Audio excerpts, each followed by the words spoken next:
Hello दोस्तों, कैसे हो आप लोग। वीडियो थोड़ी सी लेट आ रही है क्योंकि मैं थोड़ा सा पढ़ाई में बिज़ी हूँ। जैसे कि मैंने आपको बताया था कि एएलपी में मेरा सिलेक्शन कैसे नहीं हुआ। आप अगर वीडियो नहीं देखे तो पीछे देख सकते हैं। तो आज मैं बताने जा रहा हूँ कि सिलेबस का क्या इम्पोर्टेंस है एग्ज़ाम प्रिपरेशन में। बात कुछ ऐसा है कि मतलब मैं 2-3 साल से प्रिपरेशन कर रहा हूँ। तो मैं एक्चुअली पहले मुझे बहुत बोरिंग लगता था सिलेबस कंप्लीट करने में। तो मतलब सिलेबस कंप्लीट करने से मतलब बहुत बोरिंग कि मुझे लगता था कि प्रीवियस ईयर मिल जाए और मैं पढ़ लूँ और पास हो जाऊँ। बट ऐसा हुआ नहीं। फिर मुझे रियलाइज़ हुआ कि चलो एक बार सिलेबस कंप्लीट करके देखते हैं। तो मैंने साइंस की सिलेबस कंप्लीट की। मतलब धीरे धीरे किसी तरह बहुत तकलीफ़ हो रहा था, लेकिन फिर भी मैंने कंप्लीट किया। मतलब बहुत तकलीफ़ होता है। मतलब सबसे हार्डेस्ट थिंग जो है कि 1 by 1, word by word, topic by topic, chapter by chapter syllabus को कंप्लीट करना। ठीक है, तो मैंने कंप्लीट किया। तो एक चीज़ मुझे रियलाइज़ हुआ कि सिलेबस कंप्लीट करना बहुत ही हेल्पफुल होता है। जैसे मैं आपको बताता हूँ कि जैसे से आप सिलेबस कंप्लीट कीजिएगा ना, तो एक भी टॉपिक आपका छूटेगा नहीं।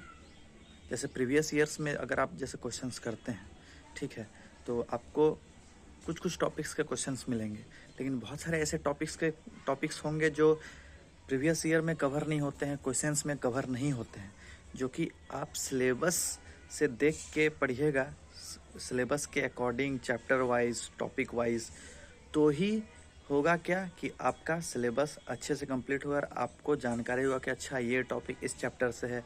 हर टॉपिक का आइडिया होगा और कोई भी टॉपिक आपका छूटेगा नहीं।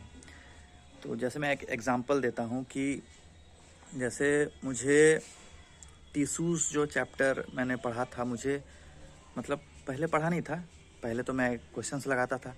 तो टिश्यू चैप्टर का जो बायोलॉजी में है, उसमें मुझे बहुत डिफ़िकल्टीज आती थी कि पैरेन्काइमा, कोलेनकाइमा, ये सब जो है याद करने में बहुत ही मुश्किल होती थी। तो जब मैंने सिलेबस करा तब मुझे रियलाइज़ हुआ, तब मुझे पता चला कि क्या होता है, एक्चुअली समझ में आने लगा। तो जैसे कोलेनकाइमा का एक एग्जांपल मैं आपको दूंगा अभी, लाइव एग्जांपल, कि जैसे मैं अभी आप देख सकते हो कि मैं अपने छत पे आया हूँ। ठीक है, तो कोलेनकाइमा बेसिकली क्या होता है कि वो जो प्लांट को थोड़ा सा लचीलापन देता है, ठीक है, फ्लेक्सिबिलिटी देता है, ताकि वो टूटे ना। थोड़ा सा लचीलापन हो जाए ना तो टूटे ना। हाँ, तो जैसे मैं आपको एग्जांपल देता हूँ चीज़, जैसे देखिए ये जो पार्ट है, देखिए ये जो है, ये प्लांट का जो पार्ट है, देखिए घूम गया, कैसे लचीला बन गया है ना। इसको कोलेनकाइमा बोलते हैं। जैसे देखिए ये जो प्लांट है ना, कैसे कितना लचीला है, ठीक है, कैसे लचीला है, लचीला हो कि आप जैसे देखिए ये पूरा लचीला है।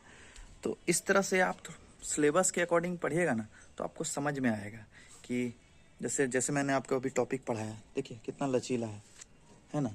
ये है, इसमें जो टिश्यू है इसको कोलेनकाइमा बोलते हैं, जो कि फ्लेक्सिबिलिटी के काम आता है। ठीक है, और जैसे पैरेन्काइमा का मैं बात बोलता हूँ कि पैरेन्काइमा जो है वो फूड को स्टोर करता है। तो मुझे बहुत ही दिक्कत होता था, फूड स्टोर कर रहा है मतलब क्या।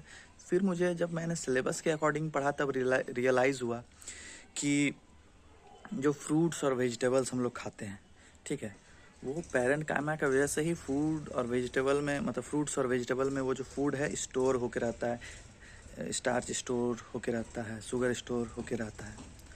तो आप देखिए कि सिलेबस का क्या इम्पोर्टेंस है।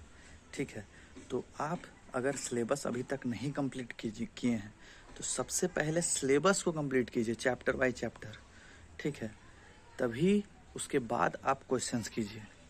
ठीक है, आप खुद ही देखिए, 2-3 चैप्टर लगभग कंप्लीट करके देखिए, आपको हर चीज़ मतलब समझ में आने लगेगा।